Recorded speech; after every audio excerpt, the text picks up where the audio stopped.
Welcome to the Bodhi Academy. In today's video, we are going to discuss the previous year's questions of chapter 10, Chemistry, Biomolecules. Okay. Now, this chapter is mostly theory based, so questions are directly asked in this question. So, this chapter is very scoring. Now, in this, we have usually a set of questions which are asked. So, no 2 marks, 3 marks questions aren't asked. Instead, we have 1 mark questions which are asked. So, we have either attempt the following, and on that basis, we will have 2 sub questions that will be asked. Or we can even get a statement form based on which we have to answer the following questions. Now, to begin with, let us take the first question, that is, what is peptide linkage?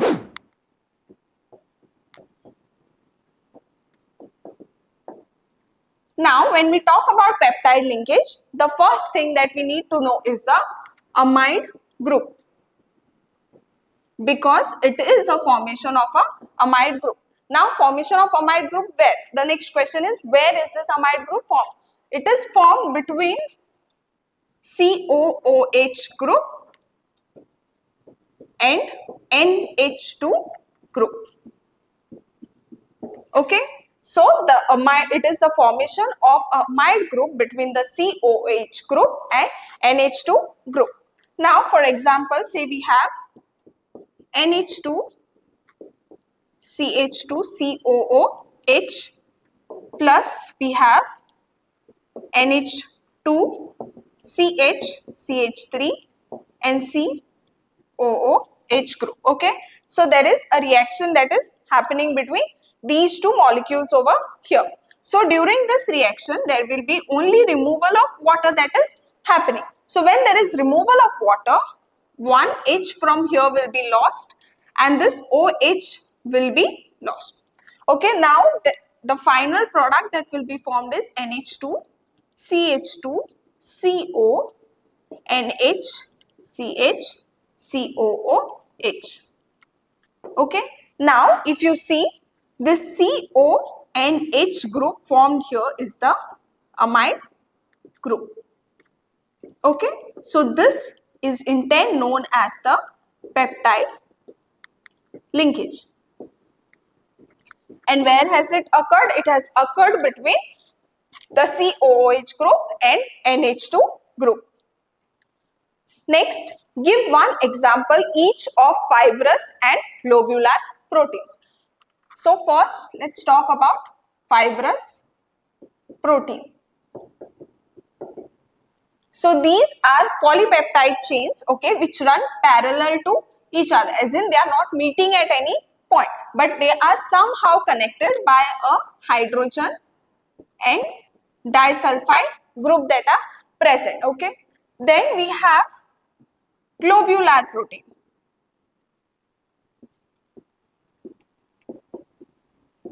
The word globular itself tells us that again these are a polypeptide coil-like structures which come together to form a spherical shape.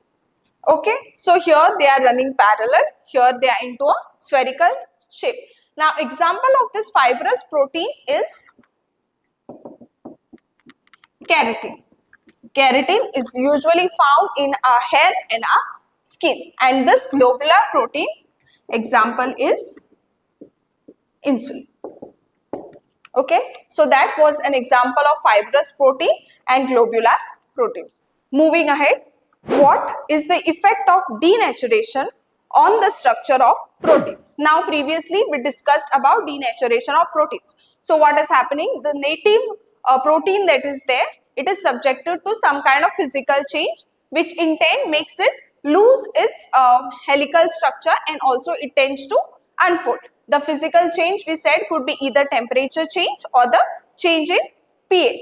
Now, what is in turn happening because of this denaturation of protein is that the protein tends to lose its biological activity.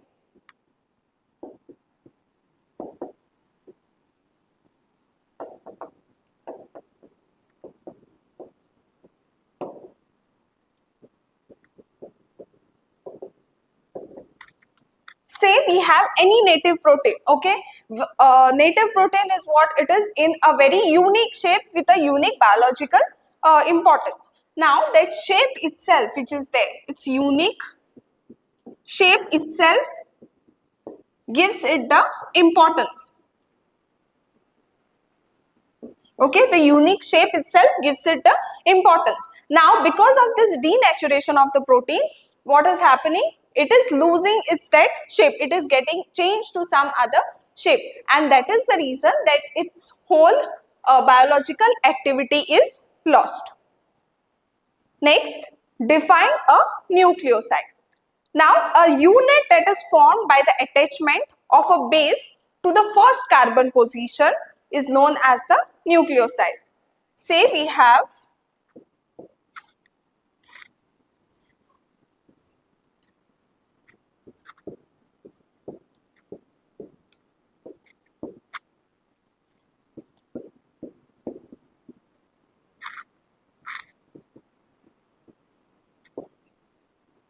say this is one example here. So this is our carbon 1, 2, 3 and 4.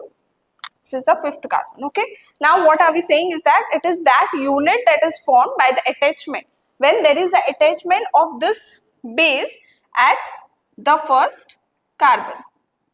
So whenever there is a base that is being attached at the first position of the carbon, then it is called as a nucleoside. Next question is, what are non-essential amino acids in human food? Give one example, okay? Now when we say non-essential, okay, non-essential amino acids. Non-essential amino acids are basically those which are synthesized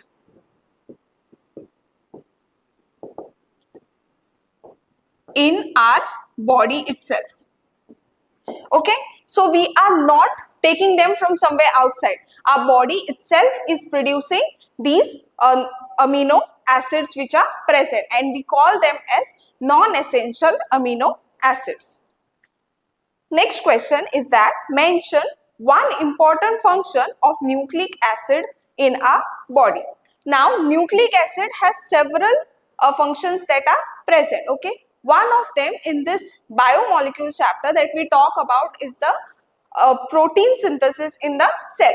So, say we are talking about a cell. In that, there are going to be several proteins, okay? These proteins are synthesized by the nucleic acids.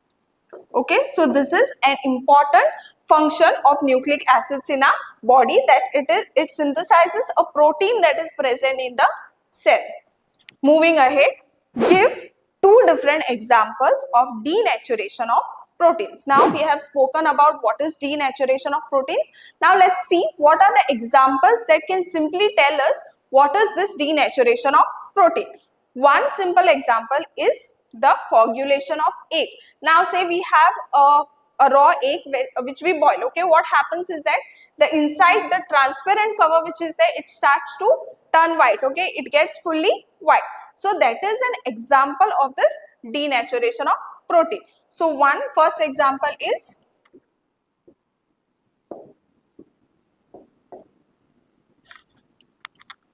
coagulation of egg white. Okay, what is happening here? We are subjecting the egg to some kind of temperature change. That is also a physical change, correct? So in 10, it loses its biological activity, it changes its appearance or its shape, and therefore it is undergoing denaturation of protein. Another example is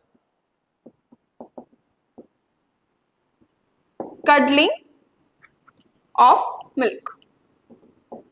This is another example of denaturation of protein, which is in turn caused due to the formation of lactic acid by the bacteria that is present in the milk. Next, what is aldose? Okay, now when we talk about aldose, the word itself tells us about one functional group.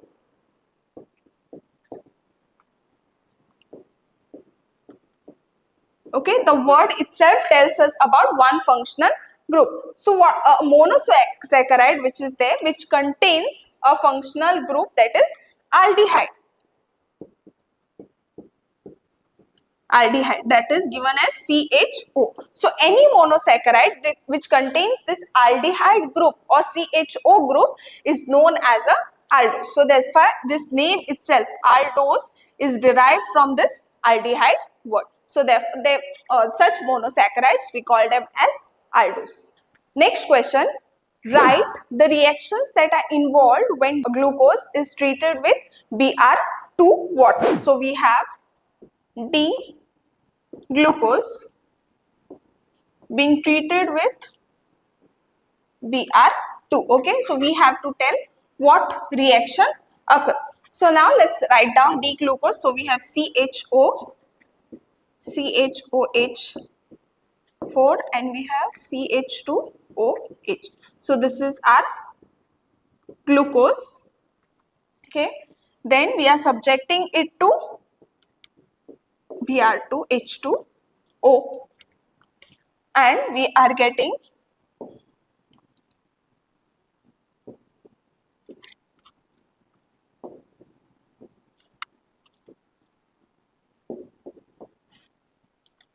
okay. So when you subject D glucose with Br2 water, there is basically oxidation that occurs. Okay, so there is a process of oxidation. So here this aldehyde group which is there, CHO, that is getting oxidized to form a carboxylic acid group. And when we have carboxylic acid group, this glucose turns to gluconic acid. Okay, due to the presence of this carboxylic acid which is present here, the glucose is now known as gluconic acid. So glucose on oxidation with bromine water forms gluconic acid. Next, what type of bonding provides stability to a helix structure of protein? So now we know about the helix structure of protein, correct? Now they are asking what are those bonds which provide stability to such kind of a protein structure. So here the hydrogen bonds that are present between the C double bond O group and NH group.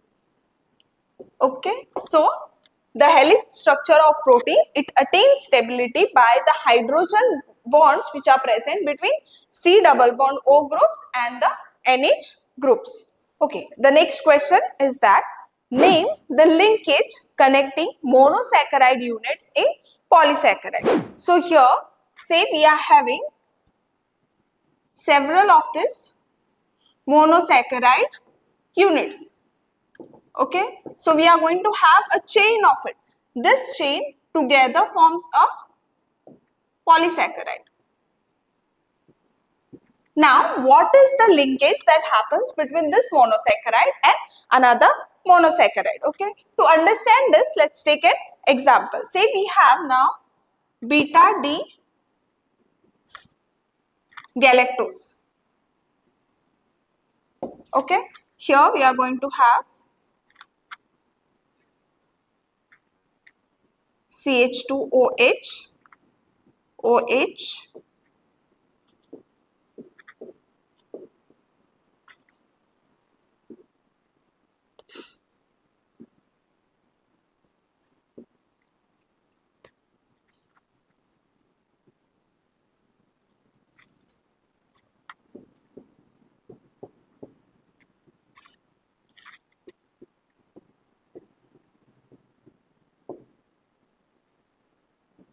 okay. So this is the structure. Now this is beta D galactose and this is beta D glucose. Now in this you see this is one monosaccharide, this is another monosaccharide. Together they are forming a polysaccharide structure. Now if you see they are linked by this structure over here, that is a H O H group. This over here is known as the glycosidic linkage. Okay, this H linkage which is there in between this beta D galactose and beta D glucose is the glycosidic linkage, and this is the one that connects the monosaccharide units to form a polysaccharide. This whole structure together is known as the lactose. Okay, this whole structure that is having beta D galactose and beta D glucose linked by glycosidic linkages is known as the lactose. Moving to the next question in the same set, we have name any one RNA molecule. Now RNA molecules we have three types. First we have the mRNA. Second we have tRNA, and third we have the rRNA. Okay, so this is the messenger RNA, then we have the ribosome RNA, the transfer RNA and the ribosome RNA. So when we are asked to write a name of any one of the RNA molecule, we can write any one from these. So the next question is, what are reducing sugars? Okay, now reducing sugars are all those carbohydrates which reduce two things. One is the Felling's reagent and another one is the Tollens reagent. Okay, if there is any carbohydrate which can reduce both of these solutions, okay, any carbohydrate that can reduce the Felling's reagent and the Tollens reagent, then we call that as a reducing sugar. Next we have, what do you mean by denaturation of proteins? Now when we talk about denaturation of proteins, we are saying that when say we have a protein in its native form, okay, a protein in its native form. When we say native form, it means it is having a unique structure, okay, a unique structure with a unique biological activity. So a protein in its native form, when say it is subjected to any physical change. Now when I say physical change, when we say physical change, it can be a change in temperature or a change in pH, okay, that occurs. So what happens is, due to this physical change, there is a disruption or the disturbance. A disturbance is caused in the hydrogen bonds, okay, a disturbance of hydrogen bonds. This then makes the globules which are there, they unfold, okay. Previously they be fully fold up and in like the spherical shape, they start to unfold, and the helix which is there, it also begins to get uncoiled, okay.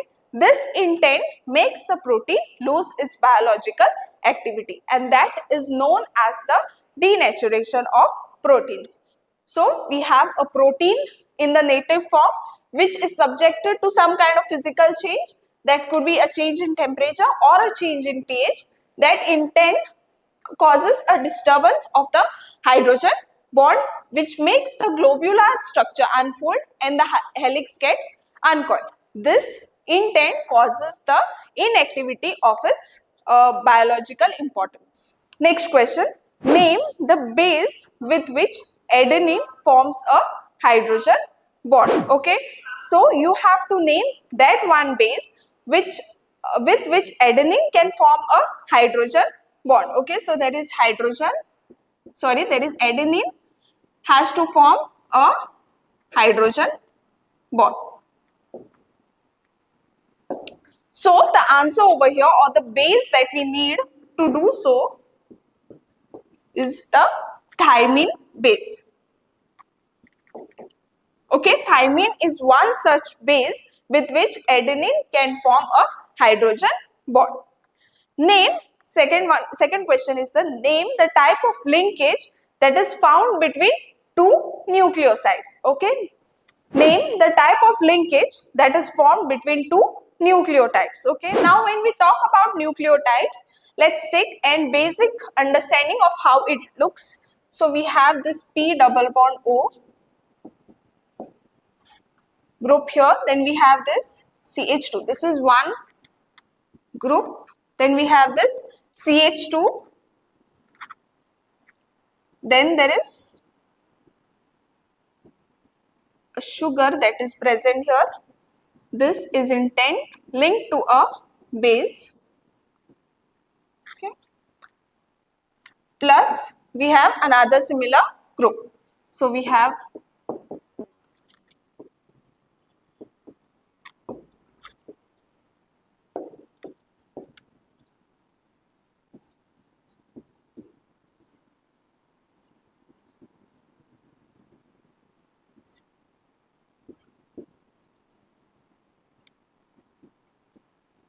okay. So we have two nucleotides that are present. Okay. Now you have to tell the name of the linkage that is formed between these two nucleotides. That is, when these two nucleotides combine, what is the linkage that is happening? So if we combine these two, we get a phosphodiester linkage. Now what is this phosphodiester linkage? So over here, if you see, there is this one group and this one group. So basically what happens is that this part which is there over here, it goes and connects to this sugar. Okay, it goes and connects to this sugar part, and this part remains as it is. So when this type of connection happens, we call it as a phosphodiester linkage. So the nucleotides are joined together by a phosphodiester linkage between the 5th carbon and the 3rd carbon. So over here it will be linked to the 5th carbon, and here it will be linked to the 3rd carbon. The next question, name the products obtained on complete hydrolysis of DNA. So there is complete hydrolysis of DNA. So we get, on complete hydrolysis of DNA, we obtain three things. The first one is that we get a formation of pentose sugar. Okay. Second, there is phosphoric acid that is produced. And lastly, there is a nitrogen based heterocyclic compound that is formed. This heterocyclic compound is nothing else but it is the base that is formed. So on complete hydrolysis of DNA, three things are formed. That is, first is the pentose sugar, second we have the phosphoric acid, and last we have the base, which is also the nitrogen based hydrocyclic compound. Next is name the base which is present in DNA but not in RNA. So now let's talk about RNA first. What are the bases that are present in RNA? So RNA has A, G, C and T. A, G, C and T. Now what is this A, G, C and T? A is adenine, G is a guanine, C is cytosine and T is thymine. Okay, so these are the four bases that are present in RNA. Now for DNA, when we talk, okay, in DNA, the first three, that is A, G and C, remains same. Okay, A, G and C, that is adenine, guanine and cytosine, remains same. But in DNA, we do not have thymine. Instead, we have uracil, that is given by U. Okay, so DNA we have AGCU and RNA we have AGCT. T. So only there is a difference of the last base, that is in RNA we have thymine, whereas in DNA we have uracil. Moving to the last question. Why cannot vitamin C be stored in our body?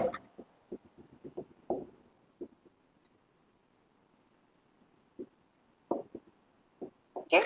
One important thing about vitamin C that we need to know is that it is water soluble. Okay, so it is highly soluble in water. So because our body contains so much of water, it is not possible for vitamin C to subside into our bodies. Another thing is that vitamin C can easily be excreted out through urine and sweat.